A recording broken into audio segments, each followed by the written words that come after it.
The heavy iron gates of Sterling Textiles had been locked for the night. The deafening rhythmic roar of the mechanical looms, a sound that vibrated deep within the bones of every worker, had finally faded into a heavy, oppressive silence. Outside, a cold November rain battered against the high, grime-covered windows of the factory. Inside, in the darkest corner of the sprawling warehouse floor, a young laborer named David sat slumped on a broken wooden crate. The air smelled of machine oil, raw cotton, and stale sweat. David's uniform was soaked in grease, his muscles screaming in agony after a brutal 14-hour shift. But the physical pain was nothing compared to the crushing weight in his chest. In his trembling, blister-covered hands, he held a crumpled piece of paper. It was a final notice from the city hospital. His wife, Sarah, was suffering from a severe, degenerative lung condition. The doctors had given her mere months to live, unless she received a highly specialized surgery, a procedure that cost more than David could earn in a lifetime of sweeping floors and hauling cotton bales. David buried his face in his hands. The dam broke. His shoulders heaved violently as he began to weep into the quiet darkness, the sound of his sobs masked only by the drumming rain. He was a man drowning in a sea of poverty, completely out of hope. Footsteps echoed sharply against the concrete floor. Slow, methodical, authoritative. Thomas Sterling, the multi-millionaire owner of the factory, was conducting his solitary late-night inspection. Dressed in an immaculate, tailor-made charcoal suit, an expensive silver pocket watch resting in his vest. Thomas seemed like a creature from another universe compared to the grime of the factory floor. Thomas stopped in his tracks as the beam of his flashlight caught David's trembling figure. Thomas, who is down there? The shift ended 3 hours ago. David jolted upright as if he had been struck by lightning. He scrambled to his feet, frantically shoving the crumpled medical bill into his grease-stained pocket and aggressively wiping his swollen eyes. David, I am so sorry, Mr. Sterling. I assure you I was just leaving. I stayed behind to double-check the inventory on the West Wing looms. I didn't mean to trespass, sir. Please don't fire me. Thomas, a man does not stay 3 hours past his shift to count thread, David. And a man certainly doesn't cry over inventory. Sit down. Sir, really, I should be going. Thomas, his voice firm but surprisingly gentle. I said, sit down. David slowly sank back onto the wooden crate. Thomas looked around, found a heavy iron barrel, and pulled it over. Without a second thought for his expensive suit, the millionaire sat down directly across from the grease-covered laborer. Now, tell me what is tearing your soul apart. And do not lie to me.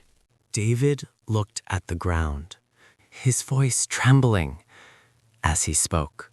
It's my wife, Mr. Sterling. Her name is Sarah. She has a failing respiratory system. The doctors, they say she needs a highly complex surgery by the end of the month. If she doesn't get it. David looked at the ground, his voice trembling as he spoke. David, it's my wife, Mr. Sterling. Her name is Sarah. She has a failing respiratory system. The doctors, they say she needs a highly complex surgery by the end of the month. If she doesn't get it. David choked back a sob, unable to finish the sentence. He took a shaky breath and continued. David, they handed me the final billing notice today. I looked at the numbers, sir, and I realized something terrifying. I am just a laborer, a cog in a machine.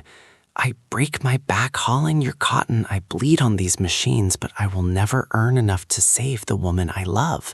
I am going to watch my wife die because I am poor, because I am a nobody. Silence stretched between them, heavy and suffocating. David expected Thomas to offer a pitying sigh, perhaps hand him a $20 bill and walk away. Instead, Thomas leaned forward. He unbuttoned the cuffs of his expensive tailored shirt and rolled his sleeves up to his elbows. He held both of his hands out, palms facing upward, directly under the dim overhead light. Look at my hands, David. Look closely. David frowned, confused. He leaned in and looked at the billionaire's hands. He expected to see soft, manicured skin. Instead, what he saw made his breath catch in his throat. Thomas's hands were a landscape of brutal trauma. They were covered in thick, white, jagged scars. His knuckles were permanently swollen and misshapen. His fingers were calloused, and a large chunk of his left index finger was missing entirely. These were not the hands of a wealthy businessman. They were the hands of a man who had been to hell. David, your hands. They look like mine. Worse than mine. Your hands, they look like mine. Worse than mine. Thomas, 30 years ago, David, I sat in this exact warehouse. In fact, I think I sat on that very same spot where you are sitting now. I was 22 years old, and just like you, I sat in the dark and cried until I had no tears left. David, staring in disbelief. But you own half the city. You built the Sterling Empire. You're... Thomas, I wasn't born an emperor, David. I was born in the slums. When I was 22, my own wife, Eleanor, contracted severe tuberculosis. We lived in a damp, freezing, windowless basement. We had no coal for a fire.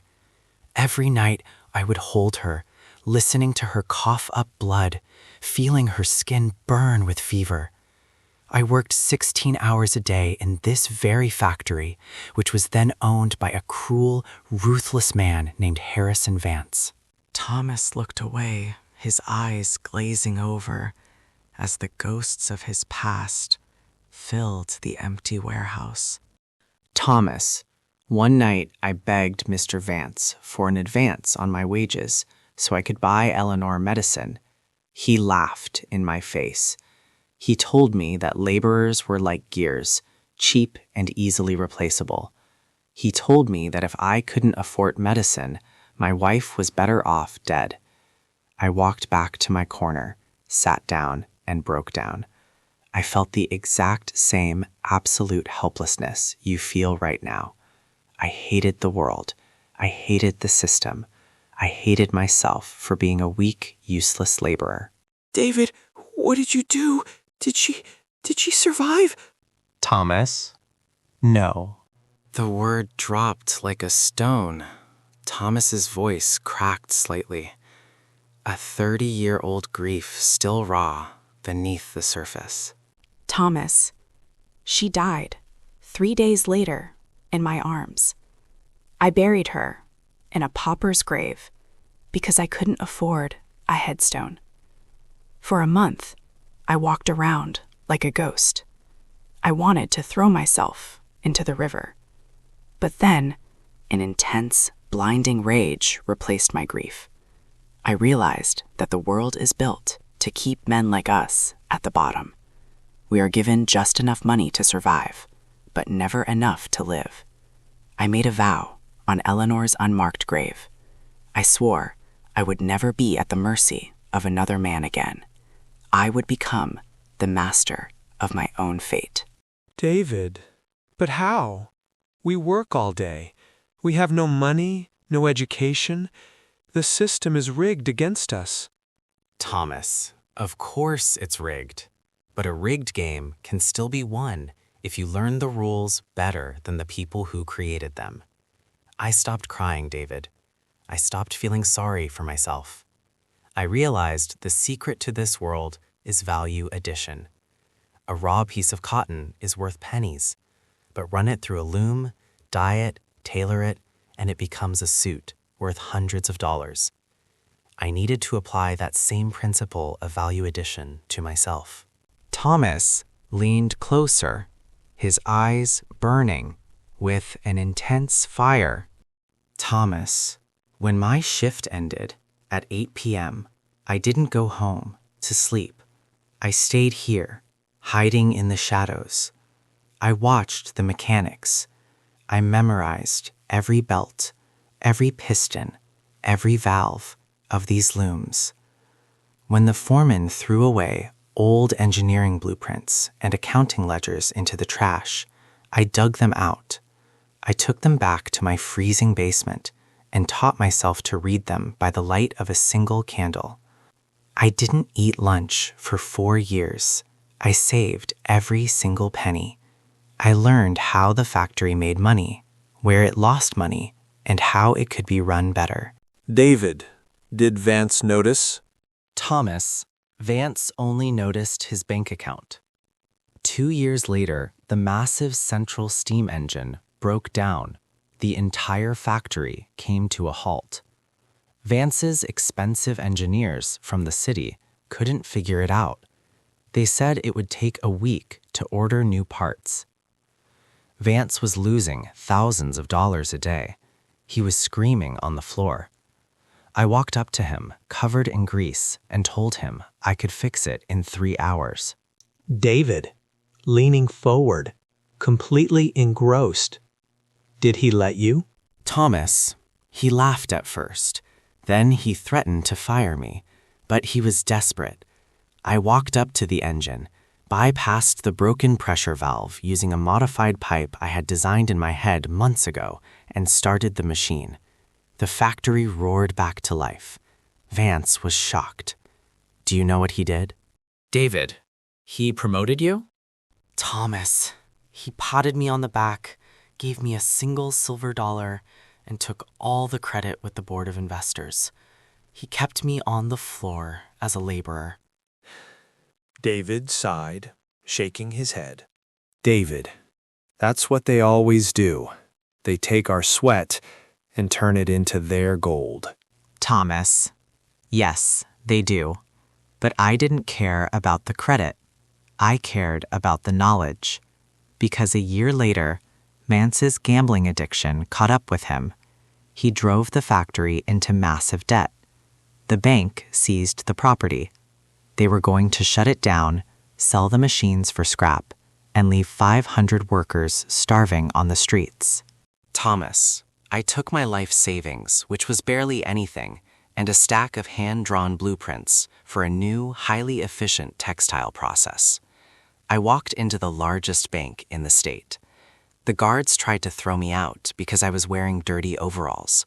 I stood my ground. I demanded to see the loan officer. When he finally agreed just to get rid of me, I unrolled my blueprints. I showed him exactly how Vance had bled the company dry and exactly how my new system could double profits in 6 months. David, why are you telling me all this, Mr. Sterling? Why share this with me, Thomas? Because I have been watching you, David. Last week, when the south conveyor belt jammed, you didn't call the mechanic. You quickly adjusted the tension spring yourself when the foreman turned his back. You are intelligent, you are hungry, and most importantly, you love your wife enough to swallow your pride and weep for her in the dark. I don't need another university-educated manager who has never felt the bite of a machine. I need a man who knows the pain of the workers, because he is one. David's breath hitched. His heart pounded wildly against his ribs. Thomas, standing up and adjusting his coat, Go to the hospital right now. Tell the chief of surgery that Sterling Industries is fully underwriting Sarah's procedure. Spare no expense. Bring in the best specialists from across the country." David shut up from the crate, tears of absolute shock and overwhelming gratitude flooding his face. He tried to speak, but his voice completely failed him. He fell to his knees on the dirty concrete, weeping openly. "David, Mr. Sterling, God bless you. I will work for you for the rest of my life for free. I will repay every penny Thomas, reaching down and pulling David firmly back to his feet. "You will not work for free. You will earn your keep. Tomorrow morning, you do not report to the warehouse floor. You report to my executive office on the top floor at 6 a.m. sharp. You are my new floor director. I am going to teach you everything I know about this business, but I demand one thing in return." David, wiping his face, standing tall. "Anything, sir. Anything at all." "Thomas, never forget the cold of this concrete. Never forget the despair you felt tonight. When you were sitting in a velvet chair making decisions that affect hundreds of families, you remember that you were once the man weeping on the crate. Understood?" "David, I swear it, on my wife's life, sir." Thomas smiled, a genuine, warm smile that reached his tired eyes. He turned and began to walk away, into the shadows of the massive factory. Thomas calling back over his shoulder, "Go save your wife, David. We have an empire to run on Monday." 20 years later, the deafening, rhythmic roar of the mechanical looms had faded into the heavy, oppressive silence of the night. In the executive office, overlooking the massive factory floor, David stood by the glass window. He was older now, with silver at his temples, dressed in an immaculate, tailor-made charcoal suit. Above his desk hung a beautiful oil painting of his wife, Sarah, healthy, vibrant, and smiling. Next to the painting hung a framed, grease-stained medical bill from 20 years ago. David looked down at the dark factory floor. Near the west wing, a small beam of light flickered. He could see the faint silhouette of a young worker sitting on a barrel, his head buried in his hands.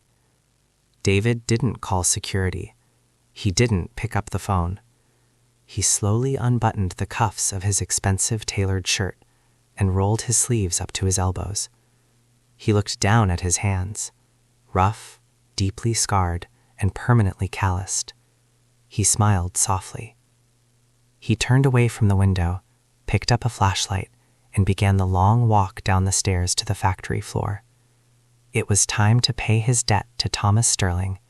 It was time to find the next master.